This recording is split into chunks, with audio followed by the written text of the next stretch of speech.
Bien, muchas gracias. Entonces, hoy lo que vamos a ver es algo que son los procesos concurrentes, no sin dejar los otros algoritmos que habíamos visto, ¿sí? Es la parte de planificación, pero dentro de los procesos también está algo que se llama la sincronización de los procesos. Entonces, aquí entra un concepto muy importante que es la concurrencia, ¿sí? Entonces, voy a explicar qué es en sí cuando hablamos de concurrencia. Entonces, volvemos a recordar, el proceso es la entidad más importante del sistema operativo. Ya vimos por qué, porque cuando abrimos un programa, ese programa puede hacer el llamado a muchos procesos.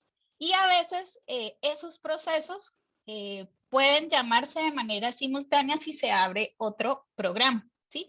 Y cuando yo hablo de programa, estoy hablando de un programa de aplicación, por ejemplo, de escritorio, ¿sí? Que estamos hablando. Bien. Entonces, el sistema operativo gestiona una colección de procesos que se ejecutan de manera concurrente, ¿sí? Entonces, los procesos no son entidades aisladas, sino que en muchos casos cooperan entre sí. ¿Esto qué quiere decir? Que muchas veces entre dos procesos, ¿sí?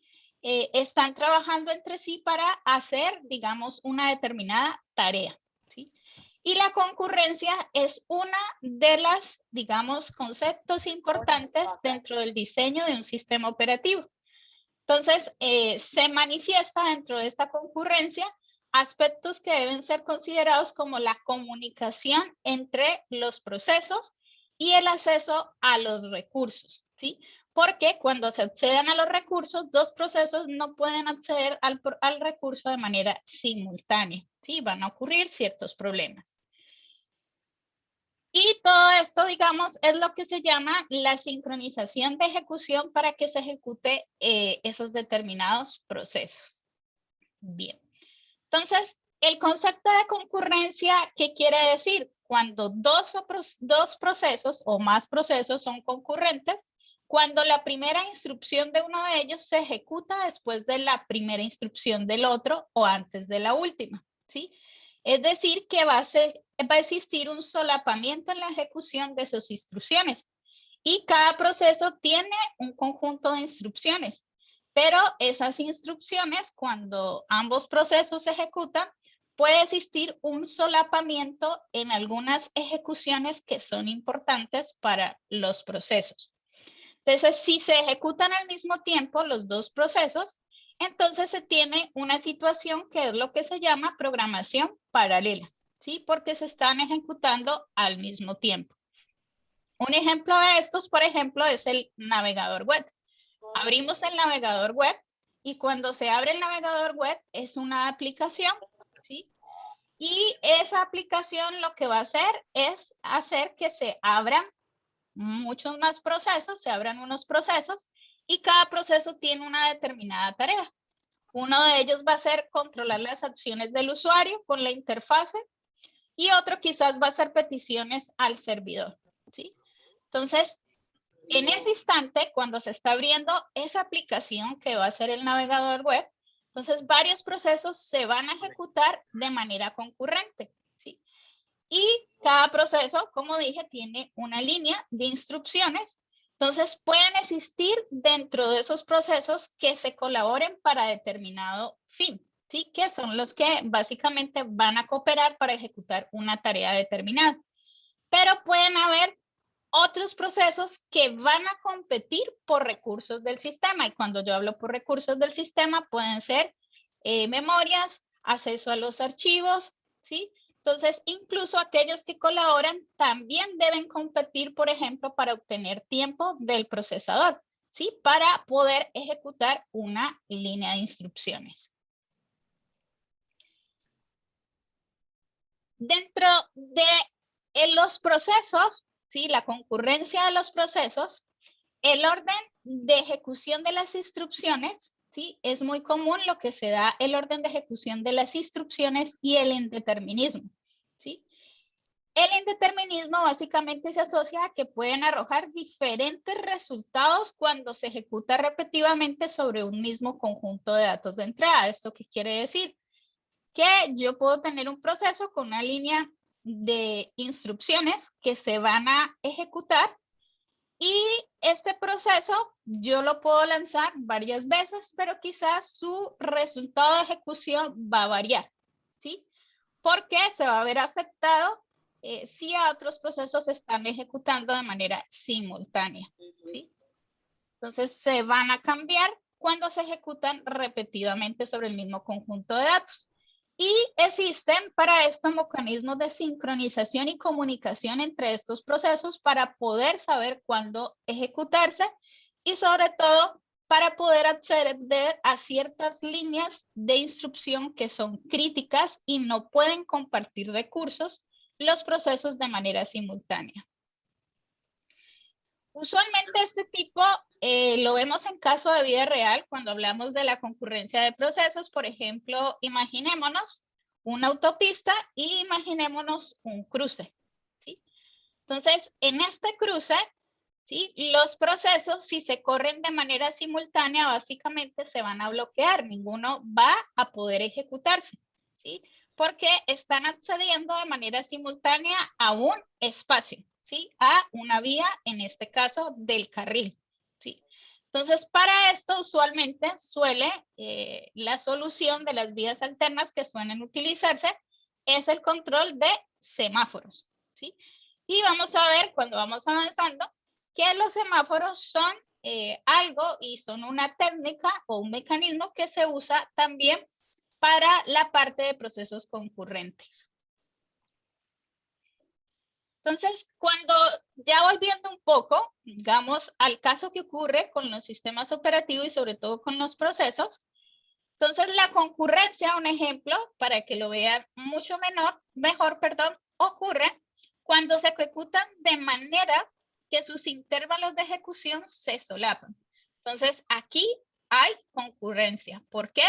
Porque se está corriendo este proceso, se está corriendo otro proceso, y hay líneas de ejecución que tiene cada proceso, líneas de instrucción, y estas líneas de instrucción se pueden solapar con este proceso si se están consumiendo, por ejemplo, las mismas variables, ¿sí?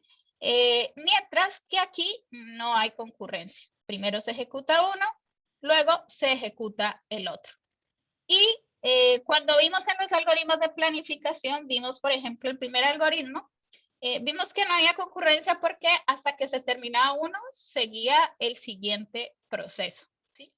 Y normalmente los sistemas operativos suelen hacer uso de la concurrencia. ¿Por qué? Pues para aprovechar el tiempo y a la misma vez para poder hacer el uso compartido de ciertos mecanismos. Bien. Entonces, en la concurrencia en procesos, aquí podemos ver un ejemplo. Entonces, cuando hablamos de un algoritmo secuencial es porque este algoritmo siempre va a seguir esta línea. Mientras que cuando hacemos relación a un algoritmo concurrente es porque puede tomar varios flujos o líneas de instrucciones. Entonces, aquí tenemos que arranca la primera línea de instrucción y puede tomar este camino o puede tomar este otro camino alterno.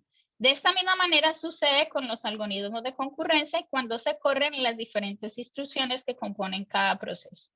Entonces, multiplexar sus ejecuciones en un único procesador es el concepto que se llama de multiprogramación.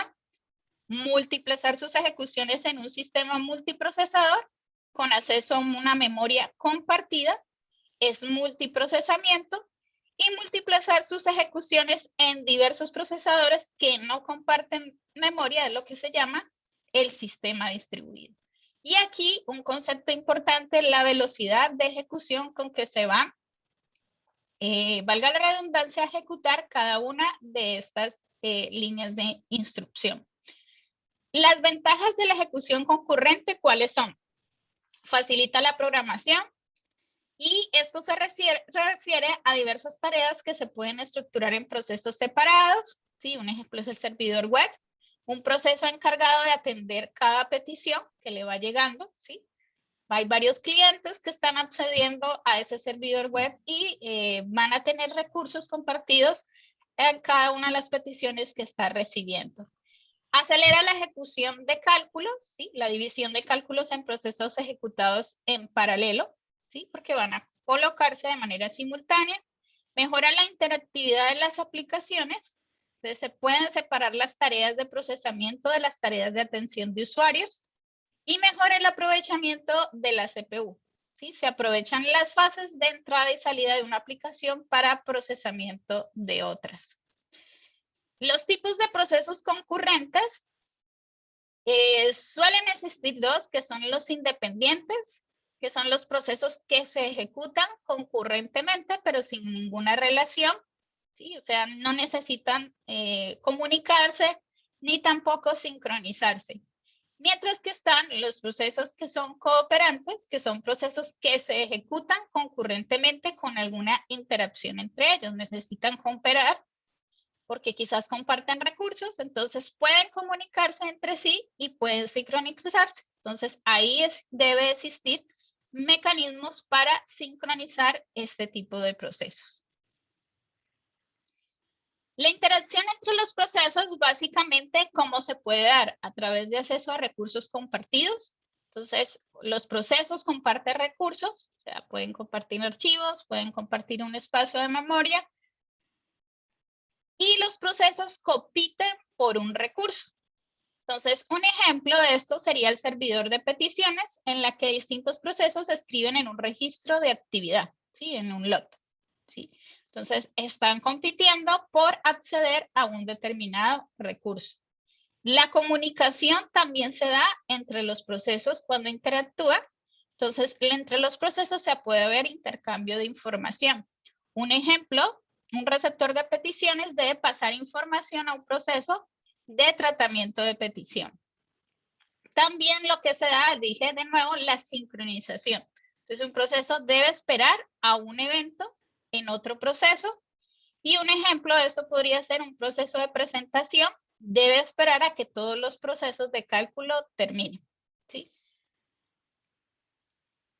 Entonces, el modo en que se dan esta interacción de los procesos, ¿sí?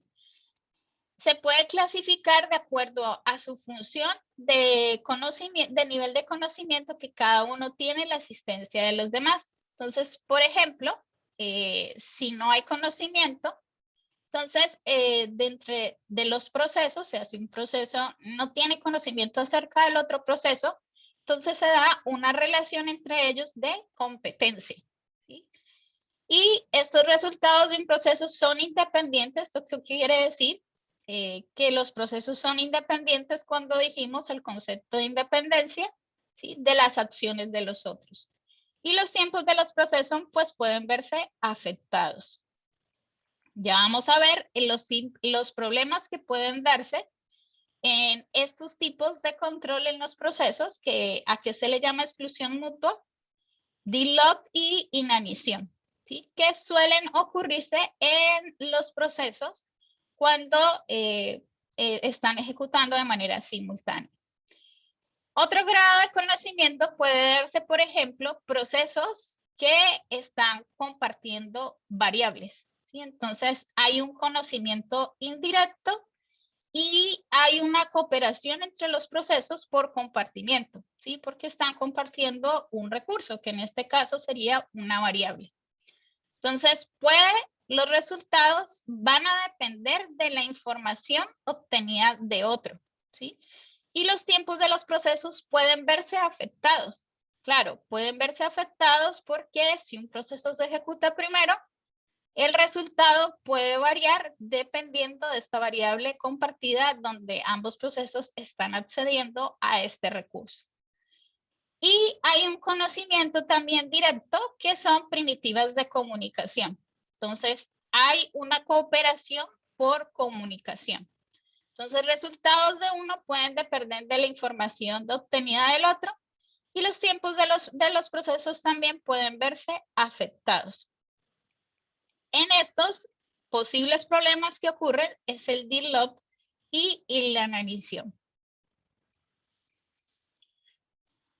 Bien, entonces, cuando hablamos del primer grado de conocimiento, es decir, cuando los procesos digamos, son independientes, no hay conocimiento, el proceso desconoce, digamos, lo que tiene el otro proceso, hay una competencia. Entonces, ¿a qué se le llama competencia?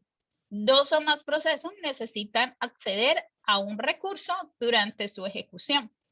Ningún proceso conoce la existencia del otro, son independientes y no se ven afectados por su ejecución. Cada proceso debe dejar el recurso tal cual como está el estado del recurso utilizado. Y no hay intercambio de información entre los procesos porque son independientes.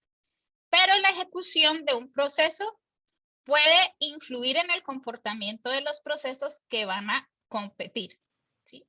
Entonces, es como si yo tuviera este proceso que se está ejecutando y este otro proceso que va a ejecutar la misma línea de instrucciones, pero ninguno de ellos, digamos, corren de manera independiente, no tiene conocimiento sobre cada línea de instrucción y a la final debe dar un resultado.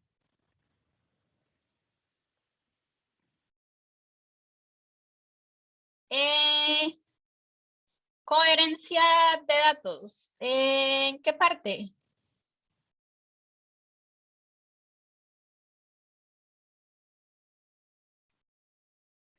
Bien, voy. Ah, ok. En esta. En esta, básicamente, el conocimiento es indirecto. Como dije, son variables que están compartidas, ¿sí?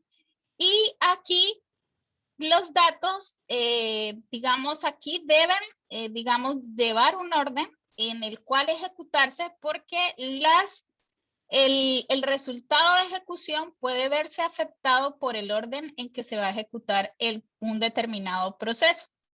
Y esto puede ocasionar problemas en la coherencia de los datos, que es el resultado de ejecución con que debe, digamos, con que debe dar la respuesta ese dato como tal, ¿sí? Entonces, si no se ejecuta de manera correcta, el resultado no va a ser el esperado, ¿sí?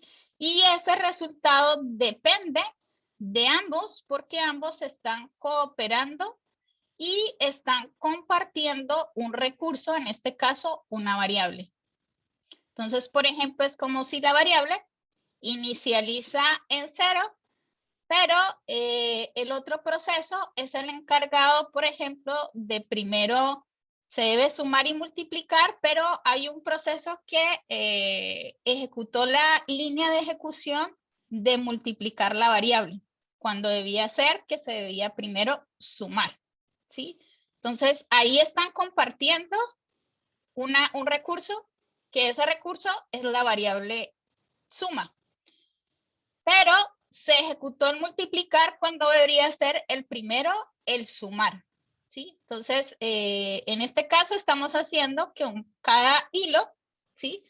Tiene una línea de instrucción determinada y ambos van a ejecutar una misma línea de instrucciones. Pero esa línea de instrucciones se puede ejecutar al mismo tiempo, pero no van a seguir el mismo orden. Bien, entonces aquí, como les venía diciendo, la competencia entonces suele darse en procesos que son independientes. No hay un intercambio de información entre los procesos, pero la ejecución de un proceso puede influir en el comportamiento de otros procesos que sí compiten y espera inanición. Entonces aquí lo que decía era, por ejemplo, que tenemos una línea de instrucciones, hay dos procesos, ¿sí? Y los dos procesos básicamente van a correr de manera independiente. Una línea de ejecución, unas líneas de instrucción. Aquí podemos ver un ejemplo de la competencia. Entonces, esto es en C. Básicamente, en C estamos haciendo una línea de instrucciones que es sumar, ¿sí? Y vamos a hacer que van a generarse un número de hilos, ¿sí? Entonces se van a generar 10 hilos, ¿sí? Y estos 10 hilos, digamos, van a correr de manera simultánea y van a tener las mismas líneas de instrucciones. Pero esas líneas de instrucciones, no todos la van a hacer de manera, digamos, concurrente, pero no todos van a seguir el mismo orden con que se van a ejecutar este flujo de instrucciones. Entonces, básicamente, yo puedo obtener diferentes resultados de este algoritmo por cada hilo que se está ejecutando, ¿sí? Y ese resultado, si vemos aquí, en algún momento llegó a variar, ¿sí? Llegó a ser 600, llegó a ser 1000, ¿sí? Y básicamente eso varía por el orden en que se está dando la ejecución del resultado de un determinado hilo. Entonces, las secuencias posibles que podría generar el por qué da esa respuesta diferente, ¿sí? Es porque, por ejemplo, tenemos un hilo 1. Este hilo 1 siguió esta línea de instrucciones. Primero hizo suma es igual a 0, pero luego hizo suma total y luego dijo suma es igual a suma total, es igual a 0. Suma 1 es igual a suma 1 más 100. Y suma total es igual a suma 1. Si nosotros ponemos a mirar este hilo con este otro hilo, vemos que la línea de instrucciones de cada uno puede variar. En la tercera línea de instrucción, el hilo 2, lo que hizo fue volver a repetir esta línea de instrucción, ¿sí? Entonces, su resultado va a variar dependiendo de este otro primer hilo, ¿sí? Entonces, la línea de instrucciones van a ejecutarse en diferente orden. Y el resultado va a cambiar. Dentro de la competencia se deben solucionar 3 problemas, que fue los que vimos, los problemas de control que se dan dentro de los procesos, y es el de exclusión mutua, el de deadlock y el de inanición. Vamos a definir cada uno. Entonces, el de exclusión mutua básicamente hace referencia a los procesos que acceden a un recurso y deben estar compuestos de una sesión crítica. Ya vamos a ver a qué se le llama esa sesión crítica, la cual garantice que el proceso que ingresa en ella es el único que puede acceder al recurso. Y hacer que se cumpla la exclusión mutua puede provocar lo que es deadlock o inanición. Es decir, que el de exclusión mutua, cuando dos procesos se están ejecutando de manera concurrente, solamente uno de ellos puede acceder a ese recurso, ¿sí? Si ambos tienen algo que se llama una sesión crítica. El deadlock básicamente es, tengo dos procesos, P1 y P2, y ambos necesitan acceder a un recurso 1 y a un recurso 2. Entonces, ambos procesos necesitan acceder pues a recurso 1 y a recurso 2 para cumplir un determinado trabajo. Además, si obtienen el acceso a un recurso, no lo van a liberar hasta que obtengan el acceso al siguiente recurso. Es decir, que acceden al recurso 1 y hasta que el recurso 2 no esté libre, el proceso 1, por ejemplo, no va a soltar el recurso 1, no lo va a liberar, ¿sí? Una vez que lo ha liberado, es porque ya puede disponer de este recurso 2. El de inanición es un proceso que puede ser indefinidamente, esperando por un recurso. Es decir, puede quedarse un proceso ahí esperando a que liberen un recurso, lo cual no es deseable ya que no se garantiza el término de los procesos, ¿sí? Entonces, también puede, digamos, esta parte afectar porque el proceso básicamente nunca va a poder terminar. Se va a quedar ahí indefinidamente, ¿sí? A no acceder al recurso que necesita. Bien, ¿a qué le llamamos sesión crítica o región crítica? Que lo vamos a ver en esta parte de los procesos concurrentes. Entonces, básicamente, determina una forma de prohibir que más de un proceso lea o escriban los datos compartidos en un mismo tiempo. Es decir, que yo tengo un proceso 1 y un proceso 2 y necesitamos acceder a una variable, ¿sí? Ese recurso es un recurso compartido, en este caso una variable, y necesitamos esa variable, por ejemplo, cambiarla, hacer una suma. Entonces, ambos no pueden acceder a esa línea de instrucción donde se debe hacer un cambio sobre esa variable, ¿sí? Entonces, eso se llama una sesión crítica, ¿sí? No pueden acceder a esa variable que se va a hacer un cambio al mismo tiempo. Entonces, la sesión crítica se puede como un estado del proceso en el momento que está usando el recurso compartido. En programación concurrente, a la porción de códigos, ¿en qué se hace referencia? A la porción de código de un programa de ordenador en la que se accede a un recurso compartido, que no debe ser accedido por más de un proceso o hilo en ejecución. Eso quiere decir una línea de instrucción o varias líneas de instrucción pueden llamarse sesión crítica y esas líneas de instrucción básicamente no pueden acceder de manera simultánea varios procesos, ¿sí? Porque están compartiendo ciertas variables que pueden afectar el resultado de ejecución.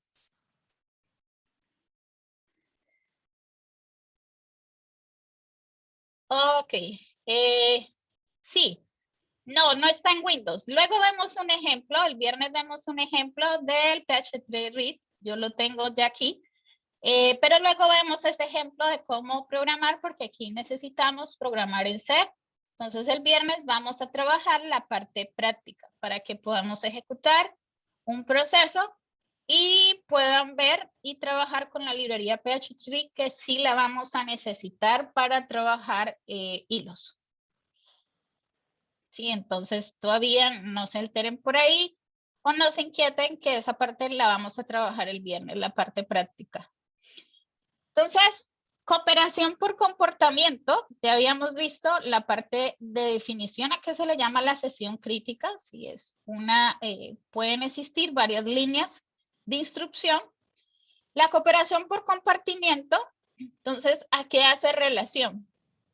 Los procesos interactúan sin tener un conocimiento explícito de la existencia del otro. La interacción puede ser a través de variables compartidas, archivos, etcétera, lo que venía diciendo, ¿sí? Están compartiendo un recurso y este recurso puede ser un archivo, puede ser una variable, ¿sí? Si bien no hay un conocimiento explícito de los otros procesos, se sabe que pueden acceder a los mismos datos, ¿sí? Entonces, cuando hablamos de cooperación comportamiento, estamos diciendo que básicamente se deben acceder a los mismos datos y los datos se almacenan en recursos. Por lo tanto, es necesario resolver algo que se llama la exclusión mutua y los problemas de DILO e inanición. Entonces, aquí interesa el acceso de lectura o escritura, ¿sí? A un recurso, porque se va a cambiar, ¿sí? Ese recurso, si se va a hacer una escritura, y no ambos pueden acceder al mismo tiempo, que es el problema de exclusión mutua. Es importante que los procesos también estén equipados con una sesión crítica, es decir, qué hacer cuando se entra a una sesión crítica, que son ciertas líneas, ¿sí?, de instrucciones que se le llaman sesión crítica, donde solamente se puede ejecutar un proceso a la vez y no varios procesos a la vez. Y el cooperación por comunicación, cuando se coopera por comunicación, los procesos participan en una labor común que los une. Y en este caso la comunicación es una manera de sincronizar o coordinar las distintas actividades. Las primitivas para el envío y recepción de los mensajes pueden venir como parte del lenguaje o por el kernel del sistema operativo. Para la exclusión mutua, hay unos requisitos, ¿sí? Todo servicio que dé soporte a la exclusión mutua debe cumplir unos requisitos. Solo un proceso debe tener permiso, ¿sí?, en un momento dado para ingresar a la sesión crítica. Un proceso que se interrumpe en una sesión no crítica debe hacerlo sin interferir con los otros procesos. No puede existir el DILO o inanición, que es el bloqueo o inanición. Un proceso se puede bloquear. Cuando ningún proceso se encuentre en la sesión crítica, cualquier proceso que solicite ingresar en ella debe hacerlo sin retraso alguno por el límite de tiempo. No se debe hacer suposiciones sobre la velocidad relativa de los procesos o el número de procesadores, y un proceso permanece en la sesión crítica por un tiempo finito.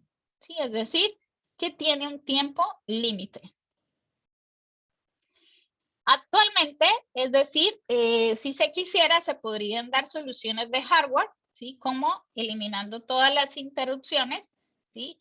Para poder solucionar ese problema. Pero desde la parte de hardware se han dado unas soluciones, y esas soluciones, una de ellas que es conocido dentro de esta parte de sincronización de procesos, es el algoritmo de Decker. Entonces, este algoritmo de Decker básicamente lo hizo un holandés que se llama Decker, pero lo publicó Dijkstra. Entonces, en Dijkstra tú no lo ves porque son algoritmos, él diseñó un algoritmo de búsqueda, ¿sí? Cuando ustedes ven estructura de datos. Y básicamente este algoritmo de Decker resuelve el problema de la exclusión mutua usando un concepto que se llama semáforos, ¿sí? El programa, digamos, es complejo, difícil de seguir, y su corrección es difícil de mostrar. Decker, este algoritmo de Decker, básicamente, digamos, su primera versión se dio cuando se publicó en 1968 la solución del problema de la exclusión mutua, en la que no pueden acceder, digamos, a un recurso compartido dos procesos de manera simultánea. Entonces, él diseña una solución a este problema de la exclusión mutua con la introducción del concepto de semáforo binario. Y permite resolver problemas de sincronización de procesos. Este algoritmo de Decker, se diseñaron 5 versiones de este algoritmo. ¿Sí? Diferentes autores diseñaron diferentes versiones de este algoritmo. Primero Decker comenzó haciendo digamos, la versión 1, pero esta versión 1 básicamente presentaba ciertos fallos que voy a mencionarlos. Y la versión 5, pues es la que más trabaja de manera eficiente, siendo una combinación, obviamente, de las mejoras de la 1 a la 4. Entonces, la primera versión de este algoritmo de Decker básicamente garantiza la exclusión mutua. Pero su desventaja es que acopla los procesos fuertemente. Esto significa que los procesos lentos atrasan a los procesos rápidos. Entonces, aquí tenemos un proceso 0 y un proceso 1. Entonces, en el proceso 0, si vemos, ambos tienen, digamos, entran a una línea de instrucciones que es una sesión crítica, ¿sí? Pero hay unos que van a poder acceder, digamos, se van a dar como un turno, ¿sí? Entonces, cuando un proceso no puede acceder a una sesión crítica, debe esperar y continuamente estar testeando. Y se testea a través de esta variable. Si su variable de turno, ¿sí? Es diferente de 0 o diferente de 1 para poder acceder a esa sesión crítica. ¿Sí? Ya definimos que sesión crítica es lo que se llama a unas líneas de instrucciones que solamente se puede ejecutar un proceso a la vez y no varios procesos de manera simultánea, porque afecta el resultado de ejecución. Entonces, lo que se da aquí es algo que se llama la espera activa. ¿Sí? Es decir, siempre este proceso, digamos, alguno de los dos procesos está en espera activa, esperando poder acceder a la sesión crítica. Como dije, uno de los problemas de esta versión 1 era que los procesos lentos atrasaban a los procesos rápidos. ¿Por qué? Porque en la sesión crítica yo puedo tener más de una línea de instrucción, ¿sí? Puedo tener más de una línea de instrucción. Entonces, si hay un proceso que es lento, que tiene varias líneas de instrucción, entonces el proceso que es más rápido y tiene, digamos, solamente necesita acceder a ciertas líneas de la sesión crítica, entonces obviamente debe esperar hasta que termine el proceso largo, ¿sí? Esta es otra versión 2. La versión 2 es el problema de interbloqueo. No existe la alternancia, aunque ambos procesos caen en un mismo estado y nunca salen de ahí. Sí, ese era, digamos, uno de los problemas que había. Cada proceso puede examinar la señal del otro, pero no modificarla. Entonces aquí vemos unas variables y acá está el proceso 1 y el proceso 2. Entonces siempre va a haber como una variable, ¿sí? Donde está validando si el proceso 2 se encuentra habilitado o inhabilitado, ¿sí? Para poder acceder a la sesión crítica o a la región crítica. Entonces, un proceso puede cambiar su estado después que el otro lo comprobó, pero antes de entrar a su sesión crítica, como sucede aquí. ¿Sí? Dentro del while, vemos que lo que se está validando es, por ejemplo, si el proceso 2 se encuentra en true, entonces yo puedo entrar a esta región crítica mientras el proceso 1 se encuentra en false, ¿sí? Para poder acceder. Y pueden, básicamente, cada proceso lo que hace es examinar la señal del otro proceso. Entonces, lo que va a examinar es si la señal del proceso, pero no va a modificarla, simplemente va a examinar. Examinar en el estado en que se encuentra, pero no va a poder modificarla. Y la versión 3, ¿sí? De este algoritmo de Decker, trabaja la parte de colisión de región crítica, pero no garantiza la exclusión mutua.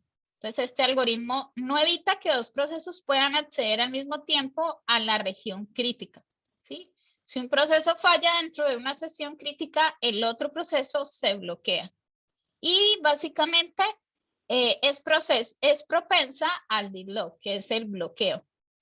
Y cada uno piensa que el otro ha ingresado a una sesión crítica. Entonces, lo mismo, tengo acá, ¿sí? Un proceso 1, un proceso 2, pero básicamente no garantiza en sí la exclusión mutua, ¿sí? Porque no va a evitar de que ambos puedan acceder al mismo tiempo a esta región crítica, ¿sí?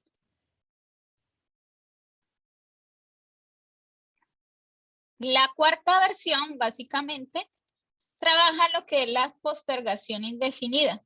Entonces, aunque los procesos no están en interbloqueo, un proceso o varios se quedan esperando a que suceda un evento, que tal vez nunca va a suceder, ¿sí? Se va a quedar esperando. Para evitar el deadlock, los procesos activan una señal para indicar que desean acceder a su sesión crítica, es decir, activan una señal diciendo voy a acceder a la sesión crítica, pero además están listos para desactivarla y ceder la oportunidad al otro recurso. Entonces hay, digámoslo así, como una bandera de que se activa la señal para indicar de que se accedieron a esa sesión crítica para que los demás procesos puedan, digámoslo así, mirar de que ya se está ocupando la sesión crítica y además los que están listos para desactivarlas puedan tener la oportunidad de acceder a ese otro recurso, a ese otro proceso. La versión 5, que es la última versión del algoritmo de Decker y como dije es la que se usa, que es la versión optimizada y la que no presenta problemas como las otras versiones. Entonces, para su estructuración se hace una combinación de dos algoritmos de acuerdo al orden de prioridad de desempeño. Entonces, si ven, aquí en esta parte hay un turno para cada proceso. Entonces, de acuerdo al orden de prioridad de desempeño y función de las 4 versiones conocidas. Entonces, aquí es como inicia, ¿sí? Está el inicio y hay dos estados, ¿sí? Hay un estado del proceso 1 que ambos están en false pero hay una variable que se llama turno, que está en 1, y ambos se van a ejecutar el proceso 1 y el proceso 2. Entonces el proceso 1, que es este que vemos acá, está en un while true, entonces se va a quedar aquí dentro de este. Y lo mismo va a suceder con el proceso 2. Aquí pues realiza unas tareas iniciales, pero al entrar aquí, el proceso 1, que se llama P1, puede entrar, va a cambiar su valor a true, ¿sí? Entonces, él va a chequear, ¿sí? Que mientras el proceso 2, ¿sí? Se está habilitado, o sea que si esto es true, ¿sí? Y el turno 2, ¿sí? Del proceso 2, entonces este se va a ejecutar. Entonces, siempre está mirando el estado del otro y a la misma vez va a tener, digámoslo así, un orden de prioridad. ¿Sí? En este caso, con la variable turno. Otro algoritmo que suele verse en la parte de solución de software de este tipo de problemas para exclusión mutua es el algoritmo de Peterson o Peterson. Este algoritmo de Peterson, conocido como solución de Peterson también, es un algoritmo de programación concurrente para exclusión mutua, igual que el de Becker, que permite a dos o más procesos o hilos de ejecución compartir un recurso sin conflictos. Es decir, que este algoritmo, digámoslo así, es mucho más sencillo y simple que el otro algoritmo de Becker, utilizando solo memoria compartida para la comunicación. Peterson desarrolló en 1981 el algoritmo básico para dos procesos como una simplificación del algoritmo de Becker. Y el algoritmo básico puede generalizarse fácilmente a un número arbitrario de procesos. ¿Sí? Es decir, que está limitado a un número arbitrario de procesos. Este es un ejemplo del algoritmo de Peterson. Estos son algoritmos de solución de software para exclusión mutua. Los otros que habíamos visto de round robin era para planificación. En este caso es porque cuando se ejecutan, digamos el de planificación, habíamos visto que cuando se está ejecutando un determinado proceso durante un tiempo y cuáles se deben ejecutar. Aquí estamos mirando los algoritmos cuando necesitan solucionarse ciertos problemas que pueden haber, por ejemplo, el de dos procesos que están corriendo de manera simultánea, que es la parte de concurrencia, y corren en paralelo al mismo tiempo, pero están compartiendo líneas de código, ¿sí? Líneas de instrucciones, ¿sí? Y líneas de instrucciones y estas líneas de instrucciones a la misma vez van a compartir variables, ¿sí? El ejemplo que mostraba. Tengo un mismo algoritmo y ese mismo algoritmo, ¿por qué? Porque los programas, cuando se diseñan, pueden tener las mismas variables compartidas, pero los programas no se van a decir cómo se va a diseñar un determinado programa en la capa de aplicación, ¿sí? Entonces, pueden tener diferentes, iguales instrucciones, ¿sí? Pero esas instrucciones pueden a la misma vez tener unas variables que son compartidas y esas variables compartidas, como dije, van a tener una sesión crítica de que yo debo correr en este orden o debo entrar a ejecutar esto porque esto puede afectar mi resultado, ¿sí?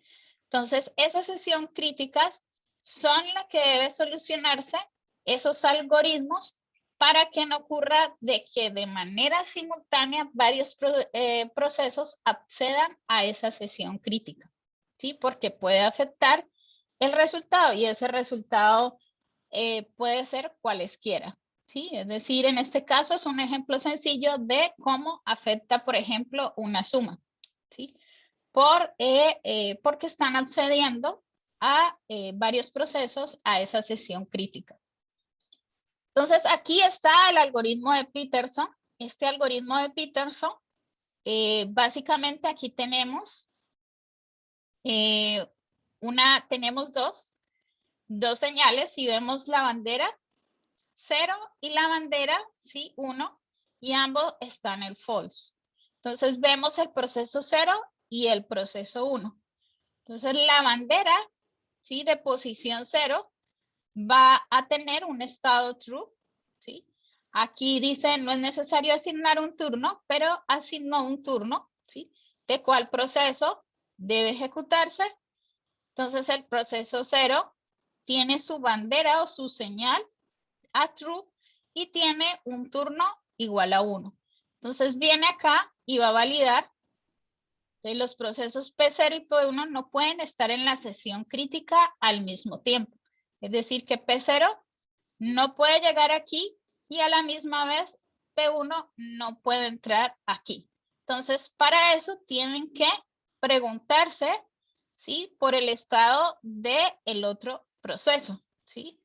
Entonces, en este caso, los procesos P0 y P1 no pueden estar en la sesión crítica al mismo tiempo.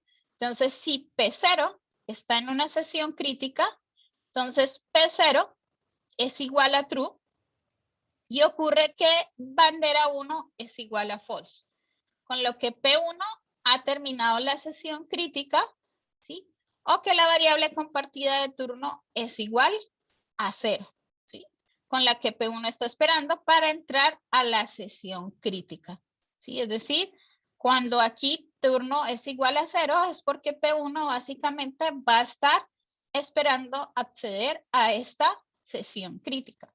Y cuando bandera, que sería el proceso 0, está en un estado true.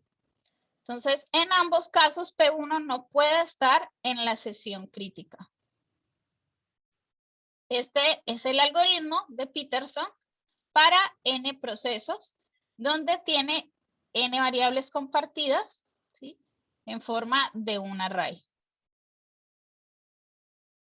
Y aquí básicamente es este fragmento que se le llama la sesión crítica. Bien, dentro de este concepto de exclusión mutua, en la parte de sincronización de procesos, existen unas alternativas de sincronización.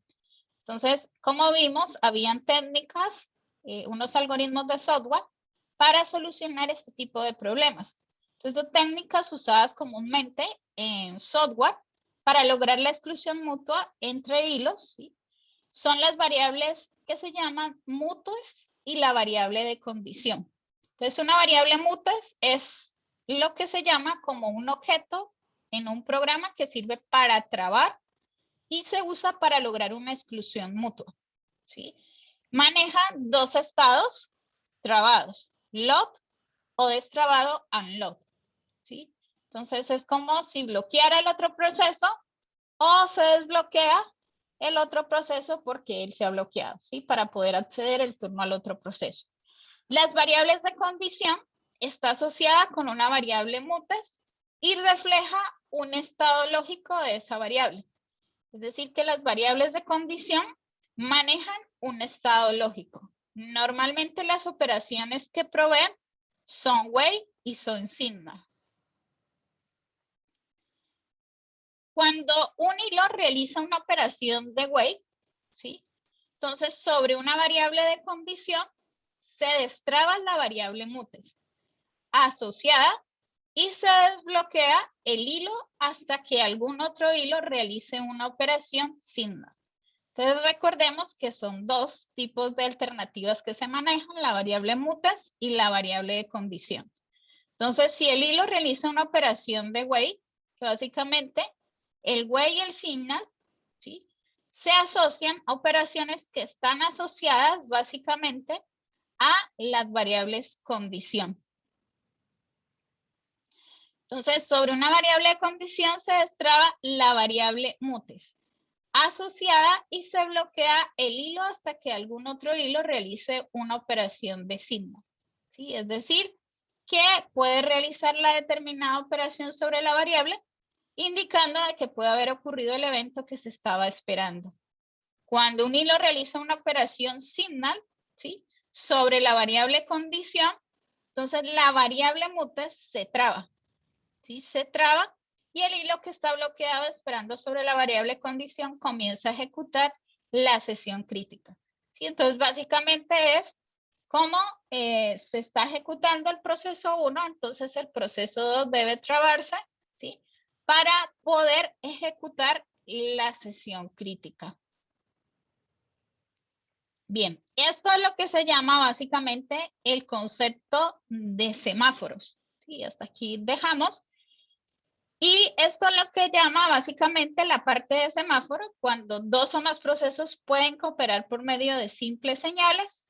Un proceso se puede detener a la espera de la recepción de una señal específica y para las señales se usan unas variables especiales llamadas semáforos, como funciona en la parte de los sistemas operativos.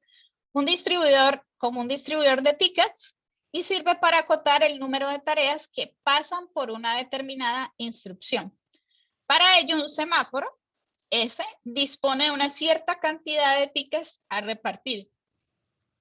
Y las operaciones que acepta ese semáforo son wait y son signal, ¿sí? Entonces, la operación de wait básicamente lo que va a hacer es pedir un ticket al semáforo y si el semáforo no tiene tickets disponibles, pues el proceso se bloquea hasta que otro proceso aporte tickets a ese mismo semáforo. Y el signal básicamente aporta un ticket al semáforo. Si habría algún proceso esperando un ticket, se desbloquea, ¿sí? Y si habría más procesos esperando tickets, se desbloquea el primero que llegó pidiendo tickets. Es decir, que si va pidiendo tickets, se van colocando en una cola, ¿sí? Se van listando en una cola y si hay más procesos, pues esperando los tickets, básicamente se va desbloqueando el primero que llegó. Bien, entonces hasta aquí llegamos al concepto de semáforos y continuamos el próximo viernes con algo de práctica para trabajar con C. Voy a detener la grabación.